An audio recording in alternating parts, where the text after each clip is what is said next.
Assalamualaikum warahmatullahi wabarakatuh. Kami dari kelompok 4, kelas agama G725 akan menjelaskan konsep pemahaman manusia tentang Tuhan dan bukti saintifik keberadaan Tuhan. Konsep ketuhanan menurut pemikiran manusia adalah konsep yang didasarkan atas hasil pemikiran yang bersifat rasional maupun batin.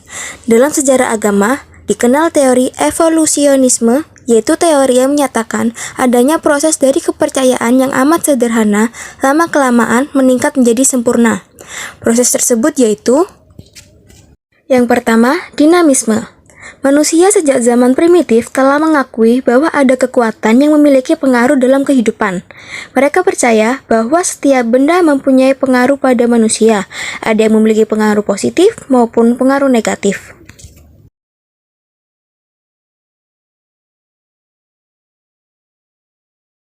Kedua, animisme. Masyarakat primitif mempercayai bahwa roh sebagai sesuatu yang aktif walaupun bendanya telah mati. Oleh sebab itu, roh dianggap sebagai sesuatu yang selalu hidup, mempunyai perasaan senang dan tidak senang apabila kebutuhannya tidak terpenuhi. Yang ketiga, politisme.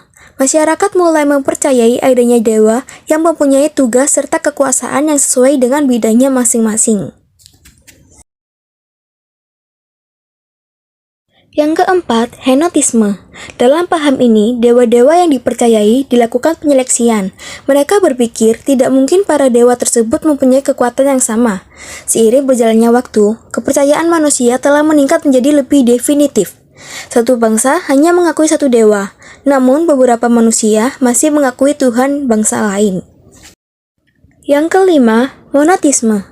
Kepercayaan monoteisme hanya mengakui satu Tuhan untuk seluruh bangsa dan bersifat internasional.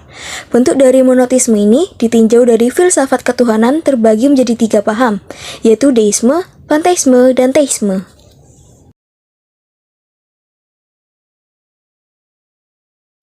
Selanjutnya, kita akan membahas tentang bukti saintifik keberadaan Tuhan. Di sini kelompok kami mengambil fenomena pertemuan dua air laut yang tidak menyatu sebagai bukti saintifik. Banyak orang percaya bahwa keberadaan Allah dapat dilihat melalui keajaiban alam. Contohnya, fenomena pasang surut laut dan arus laut disebabkan oleh pengaruh gravitasi bulan dan matahari. Hal ini dapat dijelaskan dengan rumus fisika yang ditemukan oleh Isaac Newton. Selain itu, fenomena pertemuan dua laut yang tidak menyatu juga menjadi salah satu bukti kekuasaan Allah. Fenomena ini terjadi ketika dua sungai atau laut bertemu, namun air mereka tetap terpisah karena berbeda tingkat keasaman atau densitas. Fenomena ini dapat terlihat dengan jelas di beberapa tempat di dunia, seperti di Teluk Alaska, Teluk Benggala, dan Teluk Meksiko.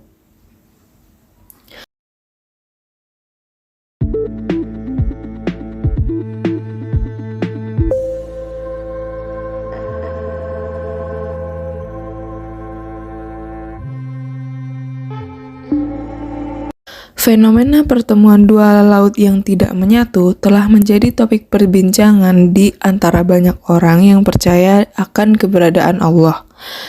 Dalam Al-Quran, surat Ar-Rahman ayat 19-20 menyebutkan Dia membiarkan dua laut mengalir yang keduanya bertemu. Di antara keduanya ada batas yang tak dapat dilampaui. Ayat ini dianggap sebagai bukti kebesaran dan kekuasaan Allah dalam menciptakan alam semesta. Menurut ilmuwan, fenomena ini terjadi karena perbedaan suhu, salinitas, dan densitas antara dua air yang bertemu. Jika air dengan sifat yang berbeda bertemu, maka mereka tidak akan langsung mencampur dan akan terlihat seperti dua air yang berbeda. Proses ini disebut dengan lapisan halus atau interface di antara kedua air yang bertemu. Perbedaan sifat air yang terlibat dapat disebabkan oleh faktor seperti arus laut, pengaruh cuaca, dan pola angin. Secara saintifik, fenomena ini dapat dijelaskan karena perbedaan massa air laut, di mana terdapat kemungkinan kadar garam dari kedua air laut tersebut berbeda. Hal ini menyebabkan apabila kedua lautan yang berbeda kadar garamnya bertemu, kedua lautan tersebut tidak akan bercampur atau menyatu. Banyak orang percaya bahwa keberadaan Allah dapat dilihat melalui keajaiban-keajaiban alam, termasuk fenomena laut yang memukau. Salah satu bukti yang sering disebutkan adalah keteraturan dan keindahan dalam penciptaan alam semesta, yang menunjukkan bahwa pencipta yang sangat cerdas dan kuasa. Selain itu, ada juga yang berpendapat bahwa mukjizat-mukjizat tertentu yang terjadi di sekitar kita, seperti kesembuhan dari penyakit atau keajaiban alam yang tidak dapat dijelaskan dengan sains, merupakan bukti adanya kekuasaan yang lebih tinggi, yaitu Allah. Bukti fenomena pertemuan dua air laut yang tidak menyatu ini juga telah dijelaskan dalam Quran Surat Al-Furqan ayat 53 yang berbunyi, "Dan dialah yang membiarkan dua laut mengalir berdampingan, yang ini tawar dan segar, dan yang lain sangat asin lagi pahit. Dan dia jadikan antara keduanya dinding dan batas yang tidak tembus." Sebagai seorang muslim, keyakinan pada keberadaan Tuhan dan kebesarannya harus selalu ditekankan. Dalam surat Az-Zariyat ayat 56 disebutkan, "Dan aku, Allah, tidak menciptakan jin dan manusia, melainkan supaya mereka beribadah kepadaku." Ayat ini menunjukkan bahwa manusia dan alam semesta diciptakan untuk tujuan yang mulia, yaitu untuk beribadah kepada Tuhan. Dalam Islam, manusia dipercayai sebagai khalifah di bumi yang bertanggung jawab atas menjaga keharmonisan dan keseimbangan dalam alam semesta. Oleh karena itu, kita harus senantiasa memperhatikan keindahan serta memelihara lingkungan alam di sekitar kita.